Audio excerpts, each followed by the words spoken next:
اعوذ باللہ من الشیطان الرجیم بسم اللہ الرحمن الرحیم الحمد للہ رب العالمین والصلاة والسلام علی سید الانبیاء والمرسلین وخاتم النبیین اللہم صلی علی سیدنا و مولانا محمد النبی الامی وعلی آل محمد جزا اللہ محمدا صلی اللہ علیہ وسلم عنا ما ہوا اہلہ۔ معزز ناظرین، السلام علیکم ورحمۃ اللہ وبرکاتہ۔ جاذب پبلیکیشنز میں خوش آمدید۔ میں محمد سعید جاذب آپ کی خدمت میں حاضر ہوں۔ تعلیم القرآن کا سلسلہ جاری ہے اور میں آپ کی خدمت میں سورہ بقرہ کی تفصیلات و تشریحات پیش کر رہا ہوں۔ آج کی نشست میں سورہ بقرہ کی آیت نمبر 183 اور 184 شامل ہیں۔ اللہ تعالیٰ کا ارشاد ہے، یا ایھا الذین آمنوا کتب علیکم الصیام کما کتب علی الذین من قبلکم لعلکم تتقون ایاما معدودات فمن کان منکم مریضا او علی سفر او فعدۃ من ایام اخر وعلی الذین یطیقونہ فدیۃ طعام مسکین فمن تطوع خیرا فہو خیر لہ وان تصوموا خیر لکم ان کنتم تعلمون۔ اے ایمان والو، فرض کیے گئے ہیں تم پر روزے جیسے فرض کیے گئے تھے ان لوگوں پر جو تم سے پہلے تھے تاکہ تم پرہیزگار بن جاؤ۔ یہ گنتی کے چند روز ہیں، پھر جو تم میں سے بیمار ہو یا سفر میں ہو تو اتنے روزے دوسرے دنوں میں رکھ لے، اور جو نہایت مشقت سے روزہ رکھ سکیں ان کے ذمہ فدیہ ہے، ایک مسکین کا کھانا، اور جو خوشی سے زیادہ نیکی کرے تو وہ اس کے لیے زیادہ بہتر ہے، اور تمہارا روزہ رکھنا ہی بہتر ہے تمہارے لیے اگر تم جانتے ہو۔ ناظرین، ان آیات میں رمضان کے روزوں کا ذکر ہے۔ الصوم، اس کا مادہ سامہ ہے، جس کا لغوی مطلب ہے ٹھہر جانا، باز رہنا۔ سام عن الکلام، بات کرنے سے رکا یا خاموش رہا۔ اسی طرح سام عن النکاح، نکاح سے باز رہا۔ لغات القرآن میں یہ بھی آتا ہے کہ الصوم کی جمع سیام، جس کا مطلب ہے صحیح صبح سے رات تک کھانے پینے اور جنسی اعمال سے مجتنب رہنا، یعنی اجتناب کرنا۔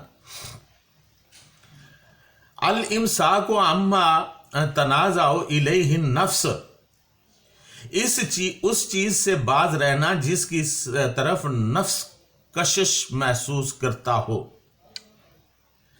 اور شریعت میں صوم کہتے ہیں کہ انسان عبادت کی نیت سے صبح صادق سے غروب آفتاب تک کھانے پینے اور عمل زوجیت سے رکا رہے۔ روزہ رکھنے سے نفس انسانی اخلاق رذیلہ سے پاک ہو جاتا ہے اور جسم مختلف بیماریوں سے تندرست ہو جاتا ہے۔ ناظرین، روزہ ایک محکم عبادت بھی ہے۔ حکم دو طرح کے ہوتے ہیں، ایک زبانی اور دوسرا لکھا ہوا۔ لکھا ہوا حکم عارضی نہیں ہوتا، بلکہ اس کا ماننا اس وقت تک قائم رہتا ہے جب تک وہ نوشتہ قائم رہتا ہے، یعنی وہ لکھا ہوا قائم رہتا ہے۔ یعنی روزوں کا حکم بھی ایسے ہی نہایت ضروری احکامات میں سے ہے۔ فرمایا، یا ایھا الذین آمنوا کتب علیکم الصیام کما کتب علی الذین من قبلکم لعلکم تتقون۔ اے ایمان والو، تم پر روزے لکھ دیے گئے ہیں، یعنی فرض کر دیے گئے ہیں جس طرح تم سے پہلی امتوں پر فرض کیے گئے تھے تاکہ تم پرہیزگار بن جاؤ۔ یعنی اللہ تعالیٰ نے مسلمانوں پر اسی طرح روزہ فرض کیا ہے جس طرح پہلی امتوں پر فرض کیا گیا تھا، تاکہ مومنین اس فرض کی ادائیگی میں مکمل ترین طریقہ سے کوشاں رہیں۔ پہلی امتوں سے مراد عیسائی، یہودی وغیرہ ہیں،